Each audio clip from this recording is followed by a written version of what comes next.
The Northern Light Webcasting Network along with the Chippewa Valley Museum brings you Eau Claire Baseball Memories.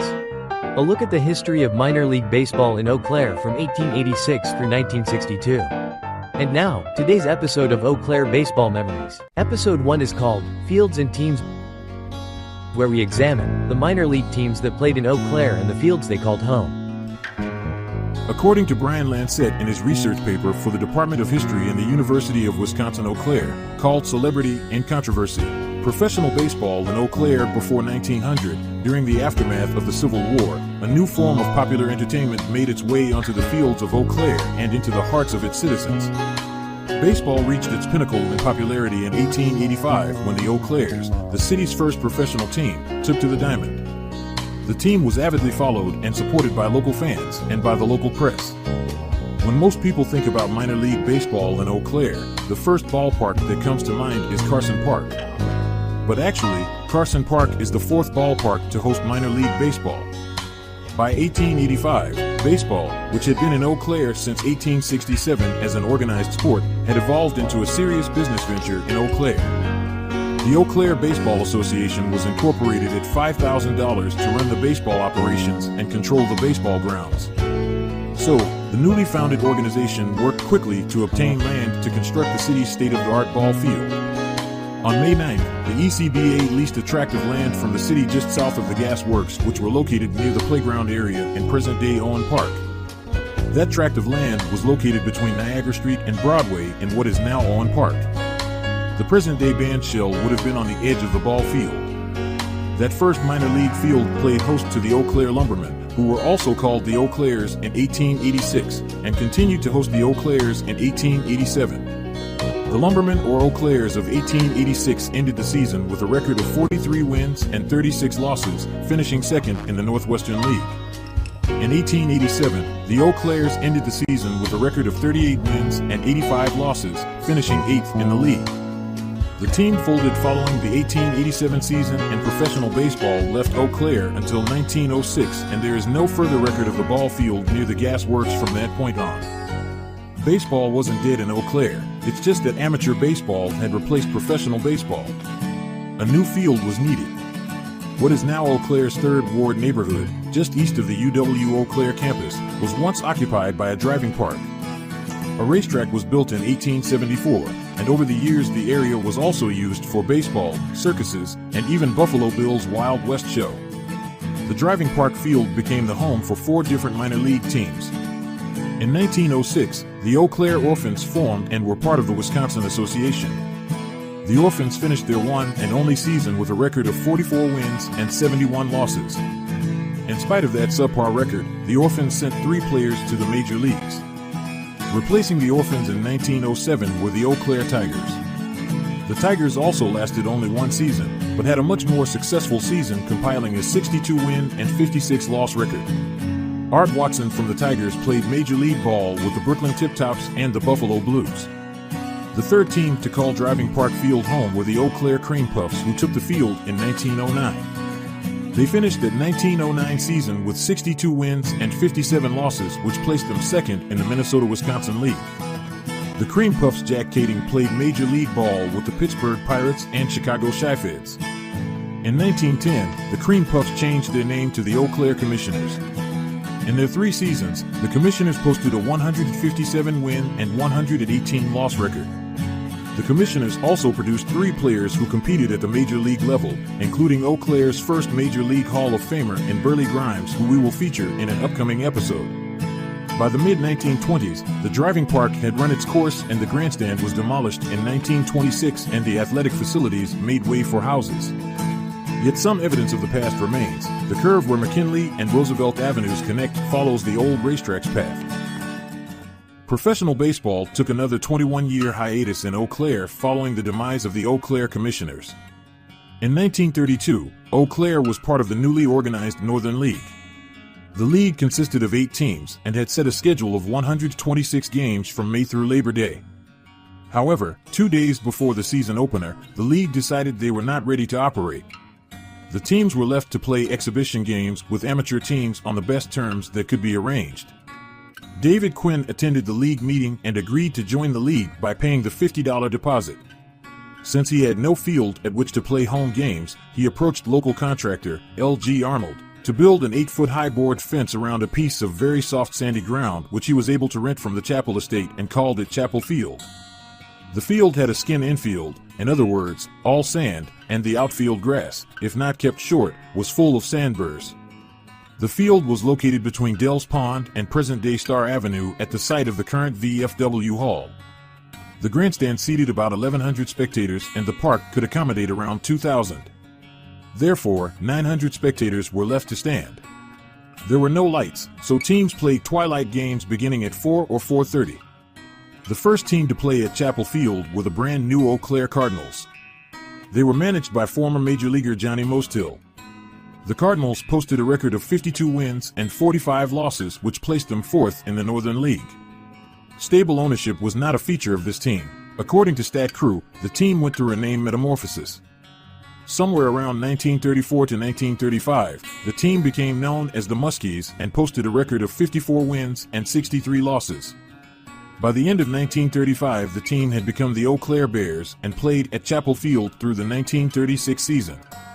Those 36 Bears posted a 67 and 52 record, which was good enough for second place in the Northern League. By 1935, construction of a sports complex at Carson Park began as a works progress administration project.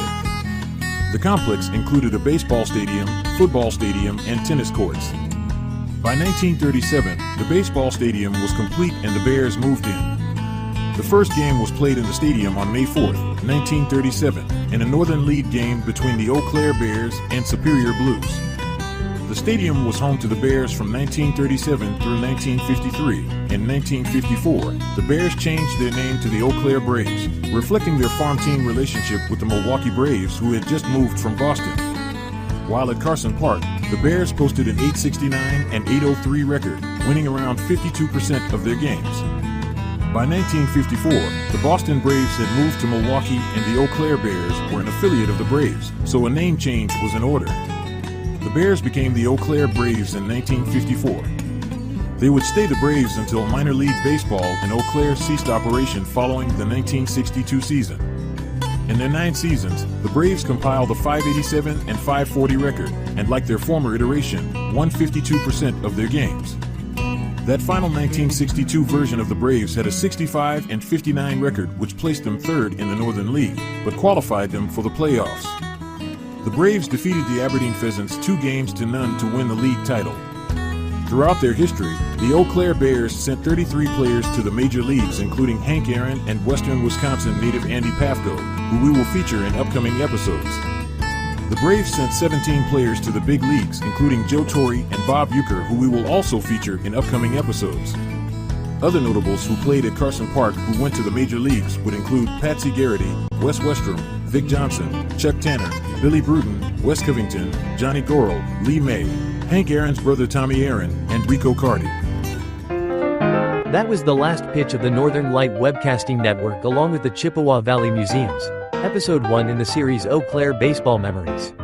A look at the history of minor league baseball in Eau Claire from 1886 through 1962. Episode 2 will air right after this short timeout. Honey, the kids are antsy. What can we do that will keep all of us entertained and won't break the bank? How about we take them to the Cavaliers game? Tickets are inexpensive, there's popcorn, hot dogs, and other baseball treats, and great baseball action. That's right, Eau Claire Cavalier Baseball, your best choice for affordable family entertainment. Check out the schedule at www.eauclaircavaliers.org. The Northern Light Webcasting Network along with the Chippewa Valley Museum brings you Eau Claire Baseball Memories. A look at the history of minor league baseball in Eau Claire from 1886 through 1962. And now, today's episode of Eau Claire Baseball Memories. Episode 2 is called A Grimy Start, where we examine some of those minor leaguers who played on Eau Claire's first minor league baseball team, the Eau Claires, sometimes referred to as the Lumbermen, and then we'll examine one of Eau Claire's first true baseball superstars. Although the players we're looking at today could hardly be classified as a complete list of those who played for the Eau Claires in 1886 and 1887, we hope it gives you a taste of the first completely professional baseball played in Eau Claire. Lev Shreve was a pitcher who compiled a career record of 36 wins and 25 losses and a 1.77 earned run average in his 65-game pitching career with 4 minor league teams, including a 1886 stint with the Eau Claires. Following 1886, Shreve was signed by the Baltimore Orioles for their 1887 campaign. Shreve played for both the Orioles and the Indianapolis Hoosiers, compiling a record of 19 wins and 37 losses in his 59-game career. Another example of the players for the Eau Claires would include Len Stockwell. Len Stockwell fits the proverbial player who bounced around the minors before being called up to the major leagues. He compiled a career batting average of .249 with 3 home runs and 0 RBI in his 250-game minor league career with 15 different minor league teams in a 17-year span. In the majors, he played for the Cleveland Blues, Louisville Eclipse, and the Cleveland Spiders. Casey at the bat may have actually played in Eau Claire. John Patsy Cahill played in Eau Claire in 1887 following his major league career with the Columbus Buckeyes, the St. Louis Maroons, and Indianapolis Hoosiers. Cahill played the rest of his career in the minor leagues. Stops Cahill made included the Eau Claires of the Northwestern League, as well as 9 other minor league teams. He finally retired from playing in 1896 and tried his hand at umpiring. Unfortunately, that didn't last long as he passed away in 1901 at the age of 36. There is speculation that Cahill was the inspiration for Ernest Lawrence Thayer's poem Casey at the Bat after Thayer reportedly saw Cahill play in Stockton, California. One of the more productive players for the Eau Claires was Charlie Riley, who played in Eau Claire in 1887. While here, Riley hit an impressive .353, including 7 home runs and 61 stolen bases. In 1889, he was called up to the majors where he began an 8-year major league career with the Columbus Solons, the Pittsburgh Pirates, the Philadelphia Phillies, and Washington Senators. He played every position except pitcher and catcher and posted a career batting average of .250. Some 25 years later, one of the most famous players who played minor league ball in Eau Claire played for the Eau Claire Commissioners. Western Wisconsin's own Burley Grimes.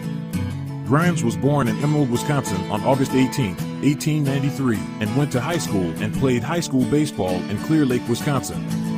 He was best known for throwing the spitball. I used to chew slippery elm, the bark, right off the tree. Come spring, the bark would get nice and loose, and you could slice it free without any trouble. What I checked was the fiber from inside, and that's what I put on the ball. The ball would break like hell, away from right-handers and in on lefties. Those words were from noted spitballer Burley Grimes, whose major league career began in 1916 with the Pittsburgh Pirates. While pitching for the Eau Claire Commissioners in 1912, Grimes posted a 4-4 record with an earned run average of 3.52. That was good enough for Grimes to work his way up through the minor leagues, where he continued to impress. In 1913 and 1914, while pitching for Chattanooga Lookouts, the Richmond Colts, and the Birmingham Barons, he posted an earned run average of 0.00 in 418 innings pitched.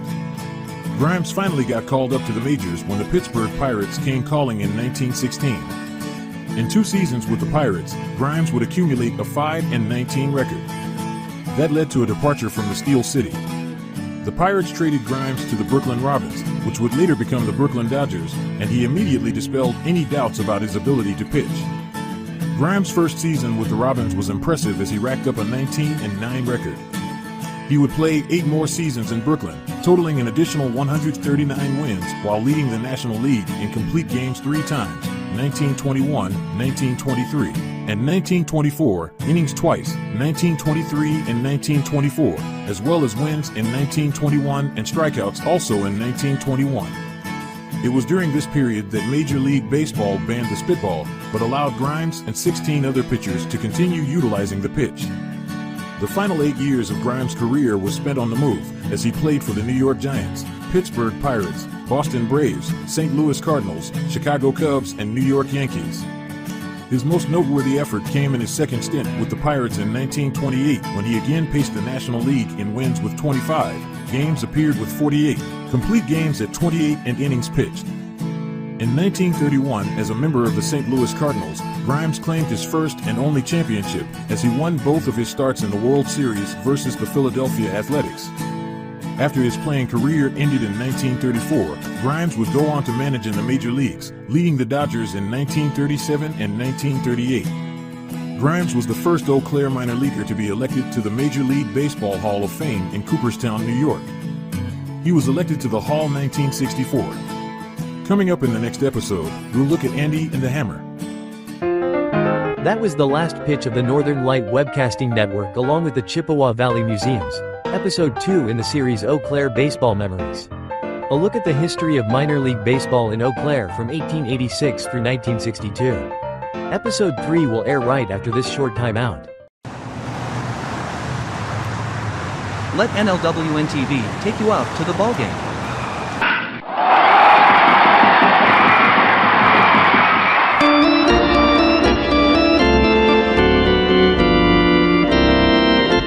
Our first broadcast of the season will be on Sunday, May 4th, when we will bring you the Cavaliers taking on the Whitehall Whitetails from Carson Park. Live coverage on NLWN-TV begins with the In the Dugout show at 12 noon. That's live Eau Claire Cavalier baseball on Sunday, May 4th on NLWN-TV. The Northern Light Webcasting Network along with the Chippewa Valley Museum brings you Eau Claire Baseball Memories. A look at the history of minor league baseball in Eau Claire from 1886 through 1962. And now, today's episode of Eau Claire Baseball Memories. Episode 3 is called Andy and the Hammer. Western Wisconsin native Andy Pafko grew up and went to high school less than 40 miles west of Eau Claire in Boyceville, Wisconsin. The small village did not have a baseball team. However, Pafko was signed as a 19-year-old by the Class D Eau Claire Bears of the Northern League for the 1940 season. Pafko learned about the Bears' interest from team manager Ivy Griffin while working on his father's farm. I still remember the day he pulled into the driveway at the farm in that nice new car. It took me about 5 minutes to get off the threshing machine and change my clothes. I was gone. Pafko's contract was purchased by the Chicago Cubs, and he made his major league debut on September 24, 1943. Through his 17-year major league career, Pafko played with the Cubs, the Brooklyn Dodgers, and the Milwaukee Braves. Andy Pafko was known for his work ethic and crouched batting stance. He played in 4 World Series for 3 teams, the 1945 Cubs, the 1952 Brooklyn Dodgers, and the 1957 and 1958 Milwaukee Braves. In his 17-year major league career, Pafko hit .285 with 213 home runs and 976 RBIs in 1,852 games. He struck out only 477 times in 6,292 at-bats. Luck didn't always go Pafko's way. He's remembered for this incident in 1949. I caught a bit of bad luck, as well as a blooper in the outfield off the bat of St. Louis Cardinal first baseman Rocky Nelson. The outfield was strewn with paper cups, perhaps confusing umpire Al Barlick, who called Nelson safe on supposedly a trap catch. At the time of the play, there was a runner on first base with 2 outs in the top of the 9th inning, and the Cubs leading 3-2. So if I had indeed made a valid catch, the Cubs would be 3-2 victors. However, because of the umpire's call, I started arguing with Barlick and forgot to call time. By the time that I realized that time had not been called, the base runner on first had scored and Nelson was heading home. I finally threw home, but my throw bounced off Nelson as Rocky slid home, giving the Cards a lead 4-3. The Cardinals went on to win 4-3, and Nelson was credited with perhaps the only inside-the-glove home run in baseball history. Pafko was acquired by the Dodgers during the 1951 season and was playing left field when Bobby Thompson hit the famous pennant-winning home run for the Giants, known as the shot heard round the world. The ball sailed well over Pafko's head. Andy Pafko may also have hit the longest home run ever if measured by where the ball stops. While playing for the Cubs against the Boston Braves, he hit a homer that went over the fence and landed on a coal car of a passing train. It didn't stop until it got to New York. While playing in that 1940 season in Eau Claire, Handy Andy compiled a .209 batting average, which was good enough to get him moved to the Green Bay Blue Jays the following season. The Hammer is only one of the nicknames given to Henry Aaron. He was probably better known as Hammer and Hank. Back on November 20th, 1951, baseball scout Ed Scott signed 17-year-old Henry Aaron to a contract on behalf of the Indianapolis Clowns of the Negro American League, where he played for 3 months. As a result of his standout play with the Indianapolis Clowns, Aaron received 2 offers from major league teams via telegram, one from the New York Giants and the other from the Boston Braves. The Braves purchased Aaron's contract from the Clowns for $10,000. The Braves assigned Aaron to the Eau Claire Bears, the Braves' Northern League Class C farm team. The 1952 season proved to be very beneficial for Aaron. Playing in the infield, Aaron continued to develop as a ball player and made the Northern League's All-Star team. By the end of the season, he had performed so well that the league made him the unanimous choice for Rookie of the Year. Although he appeared in just 87 games, he scored 89 runs, had 116 hits, 9 home runs, and 61 RBI. In addition, Aaron hit for a .336 batting average. In 1953, Aaron played for the Jacksonville Braves of the Southern League, and that winter he played winter ball in Puerto Rico, where he learned to play in the outfield. By the time the 1954 season rolled around, Hammerin' Hank was called up to the Milwaukee Braves.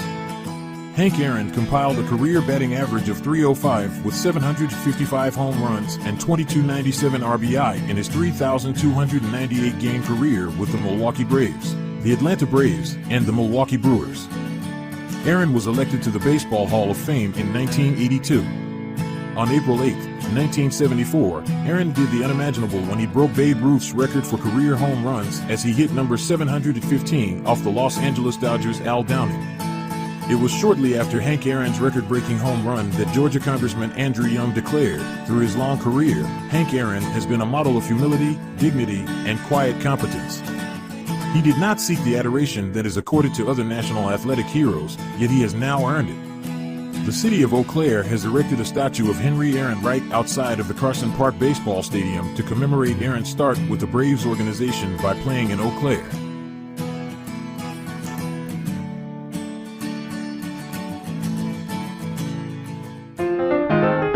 That was the last pitch of the Northern Light Webcasting Network along with the Chippewa Valley Museums, Episode 3 in the series Eau Claire Baseball Memories. A look at the history of minor league baseball in Eau Claire from 1886 through 1962. Episode 4 will air right after this short timeout. The Eau Claire Cavaliers would like to take veterans out to the ball game. That's right, as a thank you for your service. Any veteran of the United States military can receive a lifetime pass for free admission to all Cavalier home games. Just come to Carson Park with your veteran identification, and the Cavaliers will issue you a free lifetime pass to all Cavalier home games. That's just the Cavaliers' way of saying thank you for your service. The Northern Light Webcasting Network along with the Chippewa Valley Museum brings you Eau Claire Baseball Memories. A look at the history of minor league baseball in Eau Claire from 1886 through 1962. And now, today's episode of Eau Claire Baseball Memories. Episode 4 is called Bob and a Cup o' Joe, where we look at the two most recent members of the Baseball Hall of Fame who played minor league ball in Eau Claire. In 1956, following his stint in the Army, 22-year-old Bob Uecker signed a professional contract with his hometown Milwaukee Braves. The Braves assigned Uecker to their Class C affiliate, the Eau Claire Braves. After playing 45 games in Eau Claire, he went on to play with Boise, Evansville, and Wichita before returning to Eau Claire for the final 83 games of the 1957 season. In his 2 stays in Eau Claire, Uecker hit .248 with 100 hits, 18 of which were home runs. Uecker bounced around the minor leagues until called up to the Milwaukee Braves in 1962. He bounced between the Braves and AAA in the minors for 62 and 63. In 1964, the Braves traded Uecker to the St. Louis Cardinals, where he was part of the World Series winning team. In 1966, he was sent to the Philadelphia Phillies, and in '67 he wrapped up his playing career with the Atlanta Braves. Bob Uecker wasn't known for his hitting abilities, as he explained one day. When I came up to bat with 3 men on and 2 outs in the 9th, I looked in the other team's dugout and they were already in street clothes. Uecker's hitting numbers reflected his statement. During his 6-season major league career, he hit for only 200. However, as a catcher, he wasn't counted on for his bat. Uecker was solid behind the plate with a .981 fielding percentage. Following his playing career, in 1971, he began calling play-by-play for the Milwaukee Brewers radio broadcasts.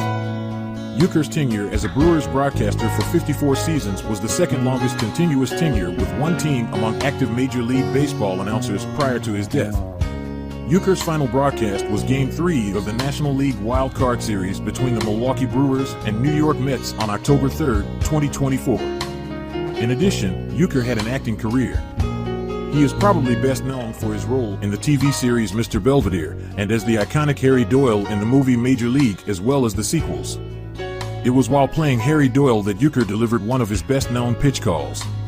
His first offering, just a bit outside. He tried the corner and missed. Bob Euchre was inducted into the National Radio Hall of Fame in 2001. In 2003, he received the Ford C. Frick Award, bestowed annually by the Baseball Hall of Fame to a broadcaster for major contributions to baseball. His humorous and self-deprecating speech was a highlight of the ceremony. On August 31st, 2012, the Brewers erected the Euchre Monument outside American Family Field alongside statues of Hank Aaron, Robin Yount, and Bud Selig. Now it's time for a cup of dough. And by that we mean Joe Torre. 19-year-old Torre was signed by the Milwaukee Braves as an amateur free agent in 1959. In his first season in the minor leagues with the Class C Eau Claire Braves, he won the 1960 Northern League Batting Championship with a .344 batting average. While in Eau Claire, he produced 127 hits, including 16 home runs. Behind the plate, as a catcher, Torre had a fielding percentage of .987. For the 1961 season, Torre was assigned to the AAA Louisville Colonels, where the Braves planned to groom him as the eventual successor to their all-star catcher, Del Crandall. However, those plans were changed when Crandall injured his throwing arm in May of '61, forcing the Braves to promote Torre to the major leagues with just over a year of minor league experience. Torre rose to the occasion, hitting for a .278 batting average with 21 doubles and 10 home runs.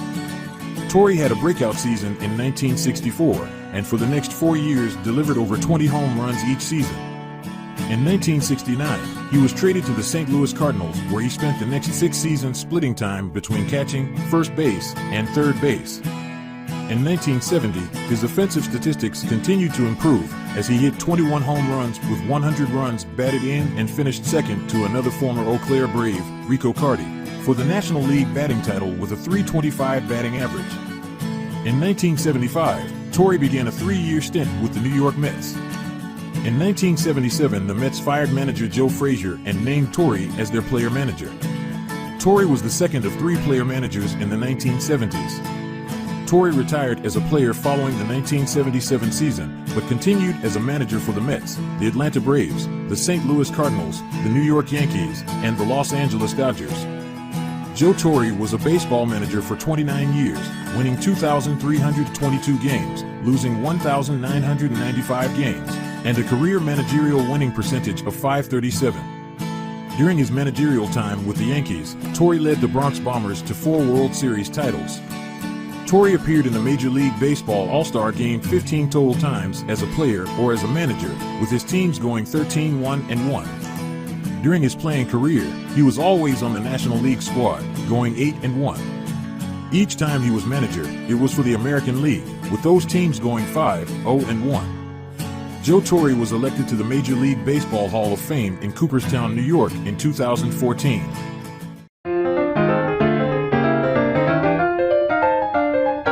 That was the last pitch of the Northern Light Webcasting Network along with the Chippewa Valley Museums, Episode 4 in the series Eau Claire Baseball Memories. A look at the history of minor league baseball in Eau Claire from 1886 through 1962. Episode 5 will air right after this short timeout. Let NLWN-TV take you out to the ballgame.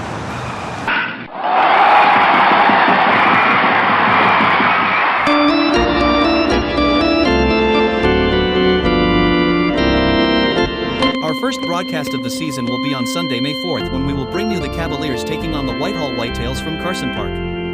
Live coverage on NLWN-TV begins with the In the Dugout show at 12 noon. That's live Eau Claire Cavalier baseball on Sunday, May 4th on NLWN-TV. The Northern Light Webcasting Network along with the Chippewa Valley Museum brings you Eau Claire Baseball Memories. A look at the history of minor league baseball in Eau Claire from 1886 through 1962. And now, today's episode of Eau Claire Baseball Memories. Episode 5 is called Firsts, Mosts, and Lasts. By our unofficial count, over 80 major league players played a portion of their minor league play with one of the teams from Eau Claire. If you do the math, it only seems natural that some of these players would have a profound impact on baseball. That's what we're hoping to scratch the surface of in this episode. One of the firsts I discovered while researching this series was the first major league player to hit 4 home runs in a single game, had played minor league ball in Eau Claire. Bobby Lowe, who played for the 1887 Eau Claires, did it while playing with the Boston Bean Eaters on May 30th, 1894. The Bean Eaters had already won Game 1 of the day's twin bill, but were tied in Game 2 in the third inning at 2 each. That's when Lowe and his teammates went to work. Lowe led off the inning with a line drive home run that cleared the left field fence. He capped off the 9-run inning with his second home run of the inning, which also went over the left field fence. Then in the fifth, Lowe clocked his third-round tripper, this one easily clearing the left field fence. That tied the Major League record for home runs in a game, held by 6 players. In the 6th inning, he etched his name in the record books by hitting his 4th home run, the ball again sailing over the left field fence. Fans were reportedly so excited that they threw $160 in silver coins, which is equivalent to $5,800 today, onto the field after his 4th home run. Not until Lou Gehrig in 1932 did any of the great 20th century sluggers hit 4 home runs in one game. Just a few weeks after Gehrig did so, photographers in Detroit, where the Yankees were playing, arranged for the famed slugger to pose with a plain-looking, 66-year-old, 20-year Detroit city employee with whom the Yankee powerhouse had something in common. The city employee was Bobby Lowe. Hey, Adam, do you remember when you got that muscle cramp when you were playing basketball? What did you call it? Don't remind me. I called it a Charlie horse. That's what I thought. Did you know that the phrase Charlie horse was first coined by a baseball player who had played with the 1887 Eau Claires? Joe Quest has been credited in several accounts with coining the phrase Charlie horse to describe a sudden leg cramp or sprain. Baseball historian Bill James relies on an origin story set forth in multiple accounts published in 1906. According to that version, Quest and several other members of the White Stockings spent an off day at the horse races. The players had received a tip that a horse named Charlie was a sure thing in one of the races. All of the players, except Quest, placed bets on Charlie. The horse took an early lead in the race but pulled up lame around the final turn.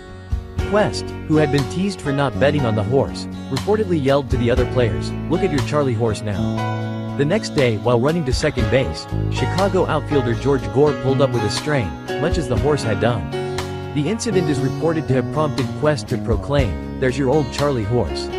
From that time, the players began using the term to refer to a sudden leg cramp or strain. Although it's not unusual for Major League players to play for several teams in their Major League career, the former Eau Claire product to play for the most teams was Lou Say. Say played for the Eau Claires in 1886. His Major League stops included the Baltimore Marylands, the Baltimore Canaries, the Washington Nationals, the Cincinnati Redlegs, the Philadelphia Athletics, the Baltimore Orioles, the Kansas City Cowboys, and the Baltimore Monumentals. He was equaled by 1947 Eau Claire Bears product. Right behind were a couple of players who played with 7 teams. 1935 Eau Claire Muskie, Hank Majeski, and 1912 Eau Claire Commissioner Burley Grimes. Of course, the player who played in Eau Claire and is best known for most would be the 1952 Eau Claire Bear, Hank Aaron. On April 8, 1974, Aaron hit his 715th home run off Al Downing to break Babe Ruth's record of 714. When he retired from baseball, Aaron had hit 755 home runs, the most of anyone in the game. Since then, that record was broken by Barry Bonds, who hit 762. When we mention last, we could be talking about the last player to do something in the major leagues. Or we could be talking about someone who had a lasting impression on baseball. I've got a last for you. 1912, former Eau Claire Commissioner Burley Grimes, otherwise called Old Stubblebeard. Major League Baseball banned the spitball, the act of putting spit or some other substance on the ball to create a sharper break to the pitch, in 1920.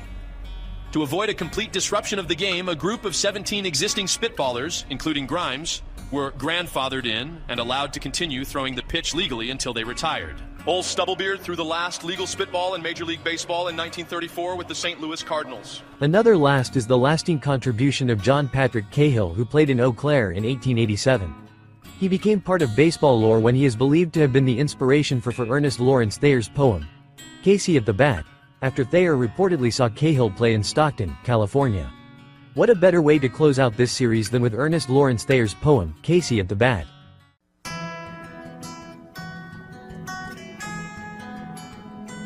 The outlook wasn't brilliant for the Mudville Nine that day. The score stood 4-2, with but one inning more to play. And then when Cooney died at first and Barrows did the same?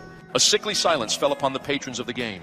A straggling few got up to go in deep despair. The rest clung to that hope which springs eternal in the human breast. They thought if only Casey could get but a whack at that. They'd put up even money now with Casey at the bat. But Flynn preceded Casey, as did also Jimmy Blake. And the former was a Lulu, and the latter was a cake. So upon that stricken multitude grim melancholy sat. For there seemed but little chance of Casey's getting to the bat. But Flynn let drive a single, to the wonderment of all. And Blake, the much despised, tore the cover off the ball. And when the dust had lifted, and the men saw what had occurred, there was Jimmy safe at second, and Flynn a hugging third. Then from 5,000 throats and more there rose a lusty yell. It rumbled through the valley, it rattled in the dell. It knocked upon the mountain and recoiled upon the flat. For Casey, mighty Casey, was advancing to the bat. There was ease in Casey's manner as he stepped into his place. There was pride in Casey's bearing and a smile on Casey's face. And when, responding to the cheers, he lightly doffed his hat, no stranger in the crowd could doubt 'twas Casey at the bat. 10,000 eyes were on him as he rubbed his hands with dirt. 5,000 tongues applauded when he wiped them on his shirt. Then while the writhing pitcher ground the ball into his hip, defiance gleamed in Casey's eye, a sneer curled Casey's lip. And now the leather-covered sphere came hurtling through the air, And Casey stood a-watching it in haughty grandeur there. close by the sturdy batsman, the ball unheeded sped. "That ain't my style," said Casey. "Strike one," the umpire said. From the benches, black with people, there went up a muffled roar, like the beating of the storm waves on a stern and distant shore. "Kill him! Kill the umpire!" shouted someone on the stand. And it's likely they'd have killed him had not Casey raised his hand. With a smile of Christian charity, great Casey's visage shone. He stilled the rising tumult. He bade the game go on. He signaled to the pitcher, and once more the spheroid flew. But Casey still ignored it, and the umpire said, "Strike two." "Fraud!" cried the maddened thousands, and echo answered, "Fraud!" But one scornful look from Casey and the audience was odd. They saw his face grow stern and cold. They saw his muscles strain. And they knew that Casey wouldn't let that ball go by again. The sneer is gone from Casey's lip. His teeth are clenched in hate. He pounds with cruel violence his bat upon the plate. And now the pitcher holds the ball, and now he lets it go. And now the air is shattered by the force of Casey's blow. Oh, somewhere in this favored land the sun is shining bright. The band is playing somewhere, and somewhere hearts are light. And somewhere men are laughing, and somewhere children shout. But there is no joy in Mudville. Mighty Casey has struck out.